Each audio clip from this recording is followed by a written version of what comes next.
Assalamualaikum warahmatullahi wabarakatuh. Selamat pagi, salam sejahtera bagi kita semua. Yang terhormat Ibu Maya Novitasari selaku dosen pengampu mata kuliah akuntansi keperilakuan dan teman-teman akuntansi Universitas PGRI Madiun.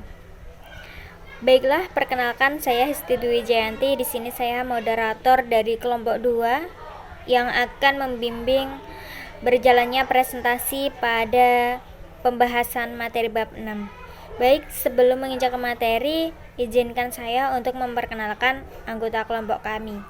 Yang pertama ada Sylvia Melina NIM 1903101050. Yang kedua Bagus Dwi Nur Cahyo NIM 1903101057. Yang ketiga Umi Handayani NIM 1903101059.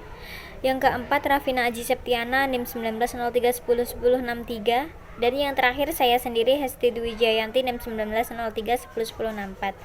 Baik, untuk menyingkat waktu langsung saja kita menginjak ke materi. Baik, materi yang pertama yaitu tentang pengertian heuristik. Nah, berapa kali kita mengambil keputusan dalam sehari? Keputusan untuk memilih produk, sekolah, buku, teman, makanan, tempat kursus, dan sebagainya. Ratusan bahkan ribuan kali kita mengambil keputusan dalam sehari. Lalu bagaimana kita dapat membuat banyak keputusan secara cepat dalam keseharian? Nah, kita sering menggunakan heuristik untuk mempermudah pengambilan keputusan. Jadi, pengertian heuristik dapat disimpulkan bahwa heuristik adalah petunjuk praktis untuk mempermudah pengolahan informasi dalam pengambilan keputusan. Heuristik mempercepat individu dalam mengambil keputusan. Adanya heuristik menyebabkan pengambilan keputusan yang kompleks menjadi lebih efisien. Heuristik merupakan filter yang membantu kita untuk fokus pada informasi yang penting dan mengabaikan informasi yang tidak penting. Mungkin itu penjelasan pengertian heuristik dari saya.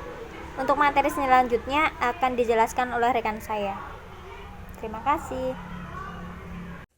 Terima kasih atas kesempatannya. Saya Rafina Aji Septiana NIM 1903101063.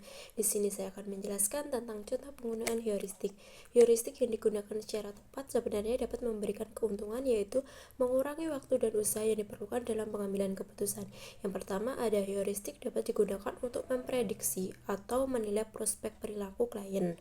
Dalam kondisi keterbatasan waktu, informasi, dan kemampuan, heuristik akan mengurangi kerumitan dalam pengambilan keputusan. Akan tetapi, heuristik juga menyebabkan bias dalam pengambilan keputusan jika tidak tepat dalam penggunaannya. Yang kedua, ada penggunaan heuristik yang tidak tepat. Sebagai contoh, ketika melihat seseorang dengan baju rapi, laptop, dan kacamata, kita akan menyimpulkan dia merupakan pejabat tinggi di perusahaan. Namun kenyataannya dia adalah petugas servis laptop. Heuristik dapat menyebabkan kesalahan dalam pengambilan keputusan.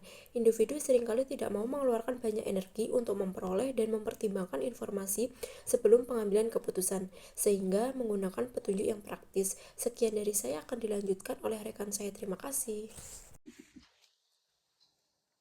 Terima kasih atas waktunya. Perkenalkan, saya Sylvia Melina NIM 1903101050. Di sini saya akan menjelaskan mengenai bias estimasi karena heuristik ketersediaan. Ada dua bias. Yang pertama ada bias kemudahan diingat atau ease of recall berdasarkan kejadian dan kemustahilan. Yang kedua ada bias retrievabilitas atau retrievability yang berdasarkan atas struktur ingatan. Yang pertama ada bias kemudahan diingat atau ease of recall. Kejadian yang dapat menimbulkan emosi dan jelas lebih mudah diingat dibanding kejadian yang tidak mengandung emosional. Hal ini mempermudah proses pengambilan keputusan, akan tetapi menyebabkan kekeliruan. Memori ingatan kita sangat mempengaruhi keputusan, akan tetapi seringkali kita tidak menyadari proses mental tersebut dan sangat mudah dipengaruhi oleh heuristik ketersediaan. Yang kedua ada bias retrievabilitas atau retrievability berdasarkan atas struktur ingatan. Bias retrievabilitas, yaitu bias yang terjadi karena struktur ingatan. Penggunaan yang tidak tepat dari heuristik ketersediaan akan menghasilkan kesalahan sistematik dalam pengambilan keputusan. Manajerial. Sebagai pengambilan keputusan, kita harus menyadari bahwa intuisi kadangkala akan menyesatkan kita sehingga kita dapat menghindari perangkat dari heuristik. Itu tadi penjelasan dari saya. Selanjutnya akan dilanjutkan oleh rekan saya. Terima kasih. Perkenalkan, nama saya Umi Handayani, NIM 59. Saya akan melanjutkan presentasi dari teman saya. Selanjutnya yaitu heuristik keterwakilan atau representatif heuristik. Heuristik keterwakilan merupakan penilaian subjektif terhadap objek berdasarkan kemiripan objek terhadap populasinya. Orang sering menilai apakah A mewakili kelompok B dengan menilai sejauh mana A menyerupai kelompok B. Misalnya ketika kita melihat orang dengan membawa kamera, kita akan menyimpulkan bahwa orang tersebut itu fotografer, meskipun pada kenyataannya orang tersebut bukan fotografer.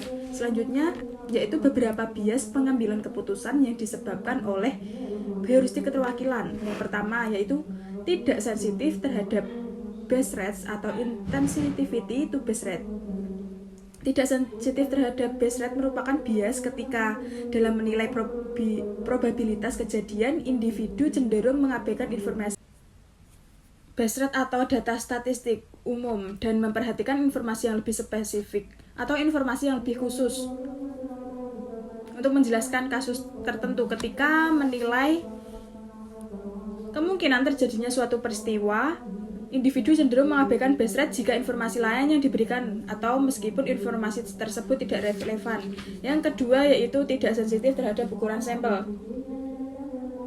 Ketika menilai reliabilitas dari informasi untuk mengambil keputusan, individu kadang mengabaikan ukuran sampel.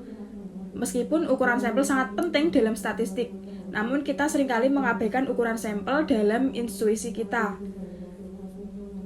Mengapa ketika kita dihadapkan pada permasalahan pengambilan sampel, individu cenderung menggunakan heuristik keterwakilan?